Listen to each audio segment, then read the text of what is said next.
of all, I'd love your calls on this. Do you need help dealing with debt? Have you got yourself out of debt? Maybe you've got some tips to share with other people. That would be really helpful. Please do call. In the UK, the average household has more than £7,000 worth of personal debt. Doesn't even include your mortgage. And Richard Lane from the charity Step Change joins us now. Lovely to see you, Richard. Thank you so much for coming in. The number's 0207 862 2222. Do give us a ring and don't be embarrassed. You don't have to give your real name or say where you are, but do give us a call if you are in debt, because it can happen to anyone at any time, as Nikki's going to be brave and honest enough to tell us in a minute. But Richard, it's such a common situation, especially at this time of financial hardship and instability for the whole country, really. It's a huge issue. At Step Change alone, we see about 600,000 people every single year. Wow. And that's probably just the tip of the iceberg of the millions of people who are struggling. I mean, look, we've had a pandemic where lots of people had a reduction in their income, and then we've had a cost of living crisis. So it's no wonder so many households are really struggling at the moment. No, and Nikki, I think people kind of assume or hope that by the time you get to a certain age, I'm not quite sure what that age is, but you've kind of got through that part of your life and you've managed to somehow create some kind of semblance of financial strength and stability. But of course it doesn't happen for everyone. And unfortunately for you, it's been a sort of volatile working situation, really. It really has. And if you're a freelancer, I think you can never guarantee anything. I know I have been profligate in the past and I love nice things, but the pandemic combined with some very expensive dental work and root canals, it's that simple, just put me into debt. And now I'm chasing a debt cycle. Work is disappearing and my mortgage went up by £500 a month for a one-bedroom flat. Yeah. And I feel shame. I feel real shame to be my age and be needing help with money. I think it's incredible that you're being honest enough to talk about it, because I think lots of people who feel shame would like to hide and you know, make sure nobody knows and put on a good front. And so tell me why you've decided to talk about it. I just think that more people should talk about their situation. Otherwise, we all think, well, they're fine. They're eating out in a lovely restaurant. I'm counting my pennies. I think a lot of people assume that if you're in the media, that you're fine. Yeah. Yes, they have no idea how much money you're paid or what your personal situations are.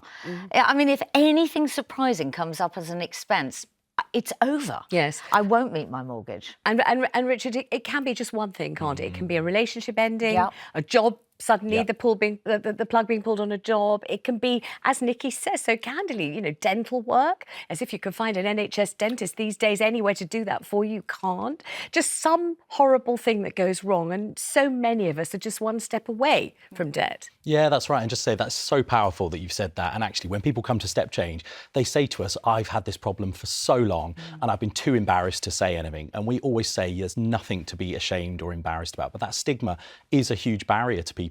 I'm really hoping that people will ring in and won't feel ashamed or embarrassed about this, because that's why we keep saying how incredibly common it is and how really everyone's one step away from it. It's not because you've done something ridiculous and you don't need to be ashamed of it. On the other hand, Richard, what do you say? What's the first thing you say about how to get out of that situation? So there's always options for people, and often people phone and say, I'm going to be the worst case you've ever heard, you're not going to be able to help me, and I can guarantee that is not the case. Really? There is debt counsellors out there, so Step Change, or maybe speak to Citizens Advice or someone like that. What we'll do is we'll really simply just sit you down and say, right, let's go through your budget. What have you got going out? What have you got coming in? And who do you owe money to? Once we know that, we'll then tailor the result to you. It might be that we need to signpost you to some income maximisation like benefits. It might be that you go on some sort of repayment plan or an insolvency solution. There are dozens and dozens of solutions out there that will be right for you. It might just be you need a bit of a tighter budget that, for a few months that will get you back on your feet. Calls are coming in, but I do want to establish one thing before we take calls, because I think it's really important. I think when lots of people find that they're in debt, A, they're embarrassed and ashamed, but B, they are reluctant to signpost it to the company concerned because they're worried that they'll get a bad debt record and there'll be a black mark against them, and they don't want to say to the gas company, the utilities company, I can't pay my bill, I've got trouble. Are they right to think that, or is your advice it's much better to be open about it to the companies concerned? Our advice would be always engage. Speak to your utility company, your bank, your mortgage provider, whoever it is, as early as you can. Don't just miss payments. There is a lot of support out there, and I think people would be really surprised at how supportive, how much they'll go through your circumstances with you and try and find a solution. And if they can't help you, they'll signpost you to someone like Step Change as well. All right, let's go to Yasmine, who's currently £33,000 worth of credit card in debt. Yasmine, how nice of you to join us. Thank you so much. How did it happen, my darling? So I have been in and out of debt many times in my life. Yeah. The first time around, it was definitely a bit of a spending issue, and I managed to clear that a few years ago. I had a 17-year relationship with my children's father. We split up just before the pandemic, and I didn't have a chance to reset my finances because we were then straight into the pandemic. And I just really struggled. I spent a lot more just to cope with everyday life, used takeaways a lot because I was on my own with the two kids and working full time. Racked up a lot of debt during that period. I then was able to pay it off when I came out of that. And I shared my journey online as well. And because I felt like I was working, so I live in London, my expenses are really high. I think that's the other thing people forget as well, is that everybody's outgoings are different. Yes. Often people see my salary or what I make in a month and they think that's twice what I earn. But for me as a single parent in London, I need a lot just to Very cover the expensive. basic. Yeah, true. My children really needed me around a lot more, and I've always done quite stressful and busy long hour jobs. And so two and a half years ago, I took the leap to go freelance, thinking that I'd had a good track record of work and I thought it was going to work, and it just didn't work out for me.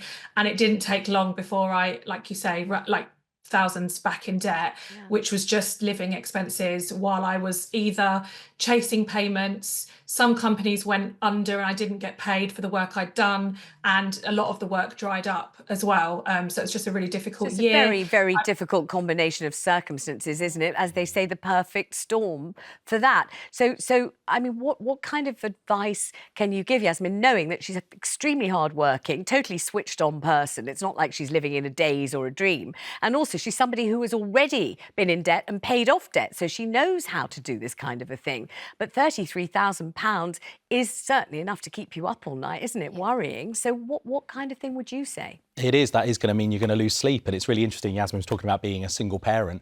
1 in 4 of everyone who comes to Step Change is a single parent, which is hugely disproportionate because of the cost of childcare, all of those kind of bits and pieces.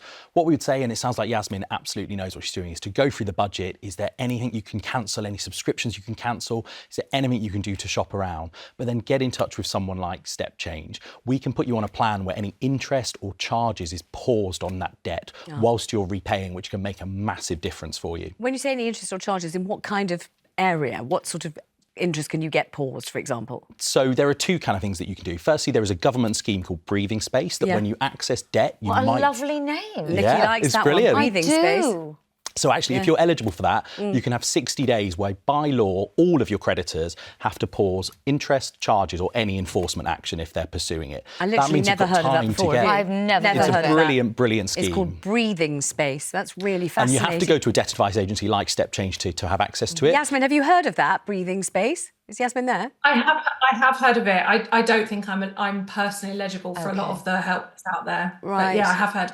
Because that sounds like a help. It's a Anything real else? help. But if you were to come to us and then maybe go on some sort of repayment plan, we negotiate with your creditors on your behalf. Right. And they will overwhelmingly largely pause all of interest and charges whilst you're on a repayment plan with someone like Step Change. What happens to your credit rating when you're in this situation? It's a great question, and one of the big things that people actually ask us when they come to Step Change. I mean, overwhelmingly, if you're in financial difficulty and you've already missed payments, your credit score's probably already been negatively impacted. The thing that's going to make that worse is not engaging with your creditors or someone like Step Change. So whilst, yes, it will have an impact depending on what you do, what solution you might go on, the worst impact you can have is not doing anything. Right, so the temptation to hide the brown envelopes, not take the calls. No, I know it's Absolutely. huge, I know it is. Because Absolutely. you know it's not going to be good news and you just can't face it and you've never felt so low and then they come in and you're like, oh my God. So I totally get it, but it's not the best way to help yourself, although it feels like it or could feel like it. It's not. It's really not. Yes, and Yasmine, thank you so much for your honesty. Really appreciate it. Richard's going to stay here with us. The calls are pouring in and I'm not at all surprised. Now, more of your calls on this one. Do you need help handling debt? About 25% of UK households have credit card debt, so you are absolutely not alone in this one, not at all. 0207 862 2222 is the number. Do call. Let's start with Samantha in County Tyrone. Samantha, you're in £10,000 worth of debt. You may say very quickly, if you like, how it happened, but how are you trying to do your best to get out of it? What's going on with you? Yeah, so I have about £10,000 is about right. I got into it just gradually over time. For me, I think there was a bit of a emotional aspect to it too. So when you're scrolling on your phone, you have Apple Pay, Google Pay. You can just click the side of your screen and make impulse purchases. Yeah. And so when I was stressed and anxious, I was doing that. And that led to a cycle of stress and anxiety because that adds up over time. And all of a sudden, your direct debits are coming out at the end of the month and your wages are depleted and you don't know how you got there. Yeah. And oftentimes, I don't even remember what I bought. And oh gosh, and what I mean, I totally get it. You feel better because you've bought something, then you feel worse because you've bought something. Yeah. It's the crutch that is not making you feel better. It's very difficult though to stop doing it. So Samantha, what are you doing so far to attempt to pay back the 10 grand?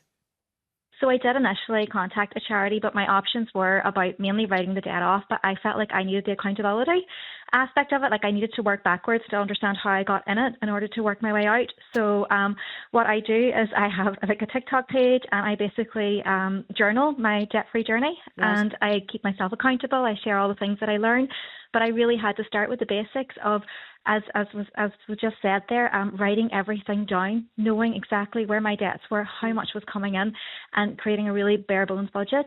But if anything, people may think that sounds quite scary and quite daunting, but True. it's actually quite liberating because Yes. you know then where your money is going. And Do can plan. is that one of the things that you advise, that to write it down and make it absolutely clear what's going on? Yeah, definitely. So write it down, Absolutely. get an app, whatever it might be. There's loads of different ways you can do it, spreadsheet. But actually, as we talked about, it's quite liberating to kind of know what's happening, to Yes. kind of get that control is really powerful and being able to kind of speak out and talk about it. I'm really hoping that if one good thing can come out of a terrible cost of living crisis and all of these financial difficulties is that people do get a bit better at talking about some of these issues because it is really powerful. Absolutely. And this may sound really old-fashioned, but maybe I am really old-fashioned. Just forgive me for saying this, but there's something to be said for that old-fashioned method with the biscuit tins and the actual money, which you could see. And there's something to be said, even though people seem not to want to take cash anymore wherever you go, but something to be said for having the money in your hand and seeing what you're parting with, because it is absurdly easy, isn't it, to Yes. put, contactless and as Samantha said, buying stuff by just going like that on your phone, and none of it feels real. And when she says at the end of the month she couldn't even remember what she bought, I think we all get that, don't we? That's that dopamine rush, isn't it? If you're scrolling on Instagram and something comes up and you think, oh, I'll have that, it's the middle of the night. You feel good for a minute and then, like you said, guilt. Yeah. But that's a different kind of addiction, I guess. But this is a isn't it? way of doing something about it, is making it absolutely clear what you've got, what's going out, what's coming in and everything else. That helps. It really does. And Yeah. then actually you can see, is there anything that you can cut back on? Because, Yeah. we've all sometimes forgot that maybe you've not renegotiated your phone contract for a while and you Yes. could save a bit of money. And I'm not saying those few pound are going to make all of the difference, but it does add up. And then at least when you know your circumstances, you can start thinking a bit more about what your options are. Right. Can you just get by with a budget, or do you need to speak to someone like Step Change? At least if you've got that budget, you know what your options are going to be. Sure. Let's talk to Andrew in Hampshire, who had £200,000 worth of credit card debt at one stage. Andrew, what's it looking like now? Yes, I'm 56 years old now. Yeah. This happened back in 2009. Yeah. I had a job in London in the city, so I was getting paid very well. What with school fees, holidays, that's where the credit cards come from, which looks like a crazy figure. But basically that was a 2-year bonus, so I'd get good bonuses. And I was hoping to pay if I'd still had the job in London, it would be paid off in full in 5 years. Right. But because of the credit crunch then in 2009, they gave me a year's money, which was £100,000. £30,000 of that went on income tax, And then because I had a large mortgage anyway, I had to get a new job to basically pay the IVA. You've got to have a job to pay the IVA because the money's got to come from somewhere and they've got to understand where the money comes from. And that's where they only gave me 5 years. It was 10% of the full credit card. But they said if you, and they stood by this, within 5 years then your 200,000 is gone completely and you're not bankrupt. And that was the light at the end of the tunnel, I thought. Thank goodness for that. My God, I mean, what an oppressive burden of worry that must have been, Andrew. This is something you're familiar with, this kind of thing? Yeah, so Andrew's talking about an individual voluntary arrangement, which is a type of insolvency for probably larger sums of debt. So ultimately, if you make a contribution over, say, 5 or 6 years, anything that you've not paid back after that will get written off and is a really great solution for lots of people. But you do have to have an income to be able to do that. And so it won't be right for everyone. Again, an involuntary... Individual voluntary arrangement is a type of debt solution which some people might be eligible for. Nikki? I don't know whether I would be, would I? But I think know. You have to ask afterwards. Yeah. I'm not sure. I hope so. Whatever it is, I hope so. I'm working hard. Let's talk to Marie in Exeter, who's got something really nice that you're going to be pleased to hear. Marie, what helped you with your debt, my darling? It was Step Change. They came through for me. They helped me at every stage, and everything was simply put out there, and I could just, it just found the whole thing very simple with them. And how had the debt happened, Marie? How had it happened in the first place? Well, it was credit cards, credit cards and catalogues. And it was terrible. And then it went to debt companies, and then they were writing to me, and it was just getting so bad that I suddenly decided I need help with this, and that's why I turned to Step Change, and now I'm debt-free. Oh, fantastic. And tell me, when you used to have the urge to buy something from a catalogue or, spend money on a credit card, what do you do with that desire? Because you're not a different person, you're the same person. How do you stop yourself doing it? Well, I just think back to when I was in the debt and how it affected me, and it helps me to stop. Now I live within my means. If I haven't got it, I don't get it. It's as simple as that. And it sounds so simple, doesn't it? Yeah. I live within my means. It sounds like, of course, why doesn't everyone? But unfortunately, it's not that simple, is it? Well, and I think what one of the previous callers said, living in London, it's ridiculous. But also, if you stopped having a fancy coffee, I'm talking to myself here, every day, £4.80 for a flat white, I mean, I shouldn't be doing anything like that. So that, if you stop that over a month, look at what I save, which I think people who are really in debt have had that thought long ago. Oh, yes. They stopped the coffee, they probably stopped the subscriptions, they probably stopped looked everything. at the utilities bill. But if there's something big that happens and crashes in your life, and there's just a big hollow where the money used to be, it's incredibly difficult. Thank you so much to Marie. If you're looking for advice and support about debt, there are organisations that can help. One of them is Step Change that we've been talking about. They have an advice line, and the number is 0800 138 1111. Thank you very much, Richard. You've been fantastic. Thank you for all your calls.